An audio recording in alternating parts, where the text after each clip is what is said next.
YouTube, it's about that time.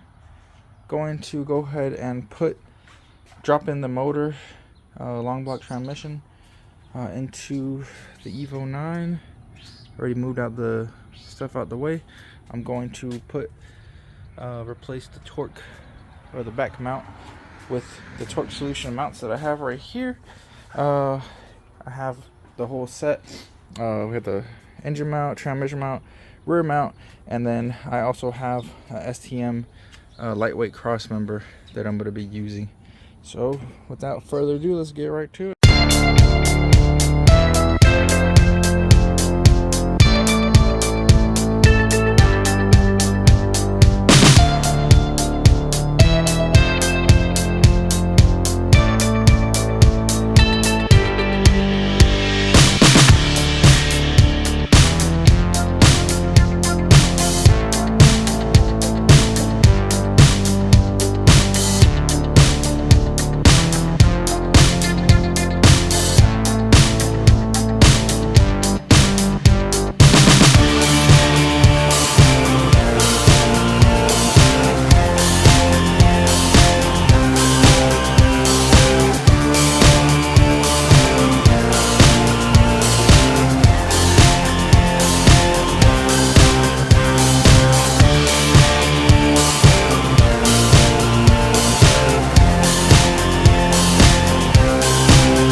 It's another day.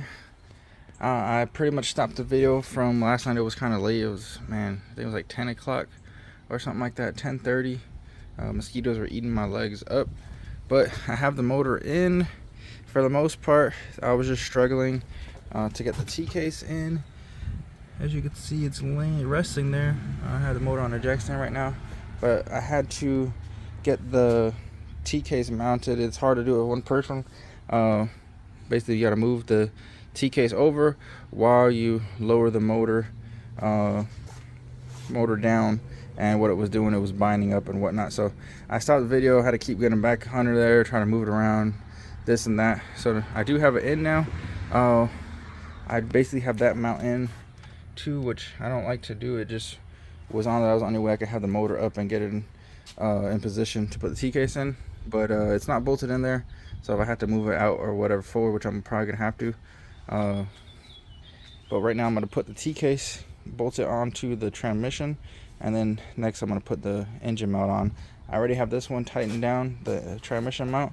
Like I said, that last mount I'm gonna do, it's always a pain in the ass, but I'm gonna go ahead and put the T case on right now, and then we'll be right back. Right, man, we got the motor all mounted up. We have the engine mount on. We have the transmission mount, and that actually was surprisingly pretty easy.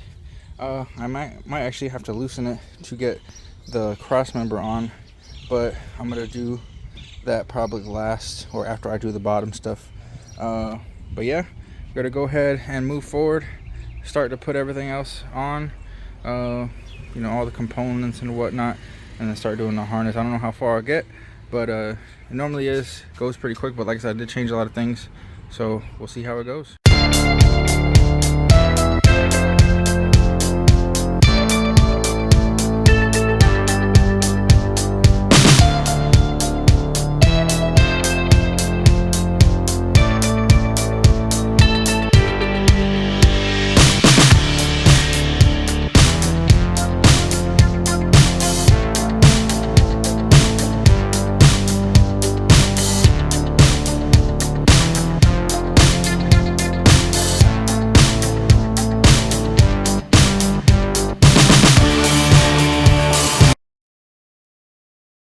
And continuing on, I don't know if I mentioned, but I did have to take the turbo off because I ended up snapping the bolt on the return line. So I did have my guy Erwin weld on a bung for me.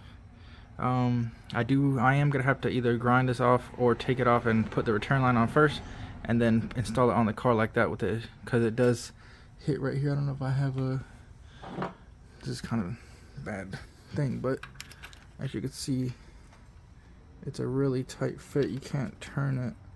It kind of hits right there on the edge. So I don't know if I'll grind it down, but I'll probably just take off the snap rings right here. As you can see, you take that off, leave it as a one-piece return line on the turbo, and you know, you do not get to keep taking the turbo on and off.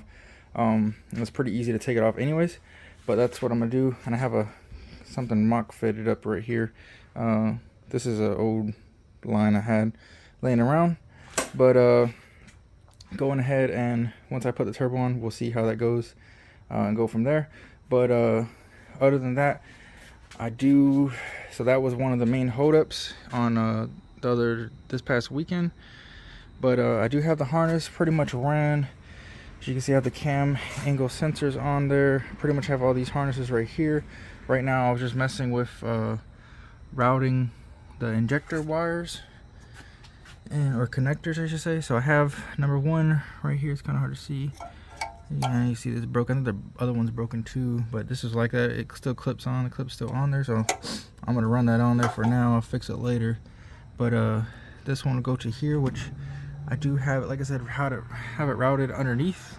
And then I made this one right here. This one will go to 2, as you can see. And then we have 3. I didn't need to extend. 3 will reach right there, and 4 will be right here. So let me try to get a good little angle of it. It's pretty much gonna lay just like that, to be honest with you.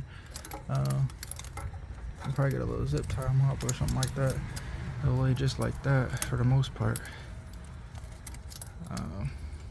But yeah, it'd pretty much be like that, tucked underneath the fuel rail. I do have the map sensor on back there. Have the IAC and the TPMS, or TPS, throttle position sensor, yeah, Man, work got me messed up with TPMS. But yeah, so I do pretty much have, I'm gonna do that, finish that this weekend.